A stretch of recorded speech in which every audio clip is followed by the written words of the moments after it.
Não bastasse entronizar o prazer sensorial, a incolumidade física e o conforto como valores supremos de nossa vida, o mundo contemporâneo ainda faz questão de nos afastar e de nos fazer esquecer do sofrimento e da dor, para não falar da morte. Porém, devemos realmente assumir essa aversão à dor e ao sofrimento como pré-requisito do bem-estar, mais do que da felicidade? Acredito que não. Muito pelo contrário, dor e sofrimento têm grandes e necessárias lições a nos oferecer. Por isso mesmo, neste vídeo, convido você a refletir comigo sobre um aforismo do poeta inglês William Wordsworth. Se gostar, já sabe, dê o seu like, assine o canal, toque o sininho. Antes de mais nada, esclareço que não me importa fazer uma distinção entre dor e sofrimento. Se, apesar de alguma similaridade, há diferença entre os dois termos, eles não deixam de ser contíguos. A dor, que é física, quando extrema, implica quase sempre o sofrimento, que é espiritual.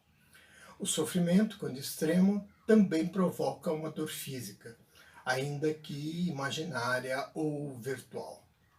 Assim, como disse, não há necessidade da distinção entre os dois aqui.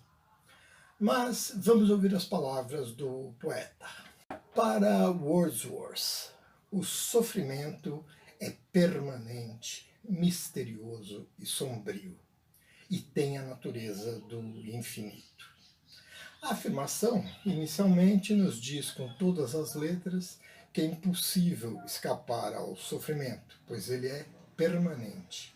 E diz ainda que ele não deixa de exercer certo fascínio, uma vez que é misterioso, sombrio e tem a natureza do infinito. Vamos refletir sobre essas palavras do poeta que podem nos auxiliar a compreender o papel espiritual do sofrimento em nossas vidas. Quando Wordsworth atribui a qualidade de permanente ao sofrimento, ele se refere à sua duração temporal num mundo em que o sofrimento ocorre desde as eras mais remotas, ou desde a expulsão do jardim do Éden, da queda do homem, em linguagem cristã. O poeta intui que o sofrimento nos cerca a todo momento, seja nos afligindo pessoalmente, seja afligindo as pessoas à nossa volta. Não é possível, portanto, cancelar o sofrimento, pois ele vai nos atingir com bastante frequência e, quando não nos atinge, paira acima de nós como uma ameaça intimidadora. Ou ainda, conforme uma afirmação do nosso Machado de Assis, contadas todas as horas de agonia que tem havido no mundo, quantos séculos farão? Séculos? Eu diria milênios. Além de permanente, o sofrimento é misterioso. Quem é que, quando num transe de dor, não lançou no ar a pergunta: por quê? Ou por que eu? Não se trata somente de um desabafo diante de um sofrimento específico. Trata-se de um questionamento que é comum aos seres humanos, mas que, por ser comum, não deixa de ser radical. Não se trata só do meu caso individual, do porquê de o sofrimento me atingir.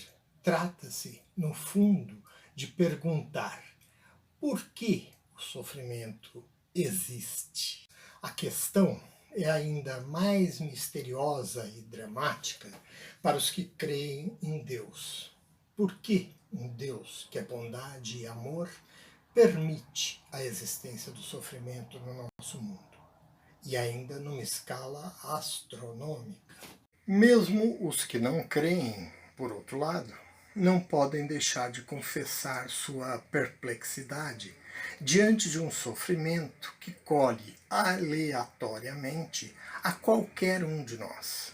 Como a esfinge diante de Édipo, o sofrimento se interpõe em nosso caminho, dizendo-nos imperativamente: decifra-me ou devoro-te.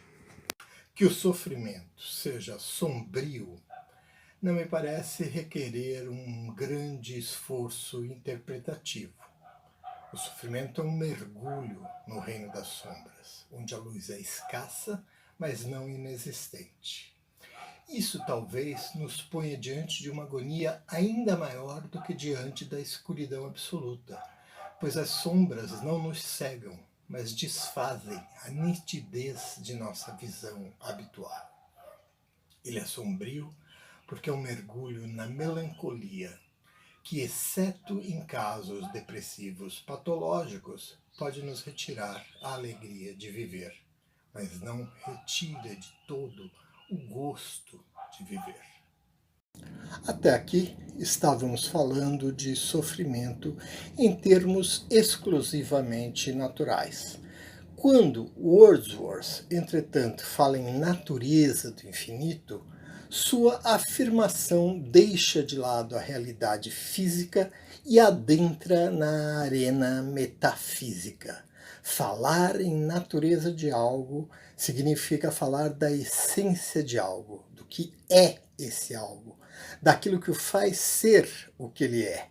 O poeta diz, portanto, que a essência do sofrimento é a mesma do infinito. Como podemos entender isso? Primeiro, em termos temporais, o infinito parece ser uma duração sem fim, um fluxo de instantes que nunca termina, pois ao fim de cada um desses instantes se acrescenta um novo instante e assim sucessivamente.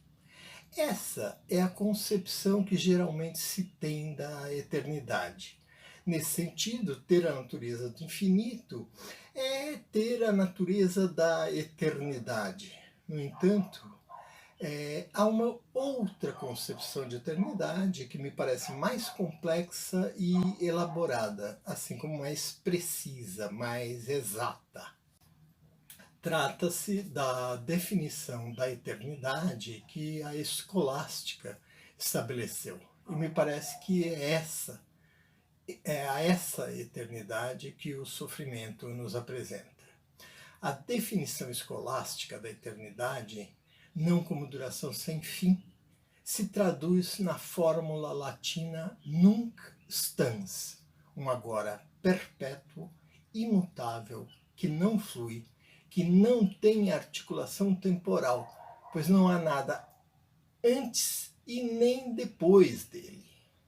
O sofrimento retarda a tal ponto nossa percepção do tempo que o sentimos passar num ritmo lentíssimo, ou mesmo nem passar, o que, com um pouco de imaginação, nos entrega essa experiência temporal análoga ao nunc stans, e experimentamos a eternidade tal qual definida pelos grandes metafísicos do século XIII. Essa eternidade, no entanto, é um atributo exclusivo do ser em seu mais elevado grau, o ser supremo, que assim o sofrimento nos permite intuir com o corpo e os olhos da alma durante nosso transe de dor. Vale acrescentar, para corroborar o que eu digo, que esse infinito eternidade não é o infinito lógico-matemático, que só existe em potência, que não pode se tornar ato por só poder ser pensado como algo a que sempre falta acrescentar outro algo. Não, o nunc instans é o infinito em ato, no seu perene agora, o que é atributo somente do próprio ser, a que a escolástica chama de ipsum esse, próprio ser, que é a causa omnia entis, a causa de todo ente. Mesmo nos elevando a essa altura, o sofrimento nos obriga, simultaneamente, a um questionamento radical de nossa própria existência, da qual ele suspende toda a continuidade e o sentido, tornando-se uma dor de tal forma excruciante que nos aniquila. Aniquilar vem do latim annihilare, cujo radical é nihil, que traduzimos por nada. Assim, o sofrimento, ao mesmo tempo em que nos permite vislumbrar o ser, coloca-nos também empiricamente diante do nada. Pode existir lição de metafísica mais eficiente do que essa que a dor e o sofrimento nos dão? Entendo que é nesse sentido metafísico que o sofrimento tem a natureza do infinito, e somente padecendo de um grande sofrimento somos transportados a essa elevação da existência, de onde podemos contemplar o ser e sobrevoar o abismo do nada. O sofrimento é, então, um pequeno preço a pagar para atingir essa perspectiva da eternidade, paradoxalmente empírica e metafísica. Certamente não devemos, por causa disso, procurar o sofrimento, ir atrás dele, nem sentir prazer nele, o que é doentio, mas não há razão para evitá-lo ou afastá-lo de nós a todo custo, para garantir um bem-estar medíocre e ilusório, como quer que façamos o mundo contemporâneo. Gostou do vídeo? Não esqueça, dê o seu like, assine o canal, toque o sininho.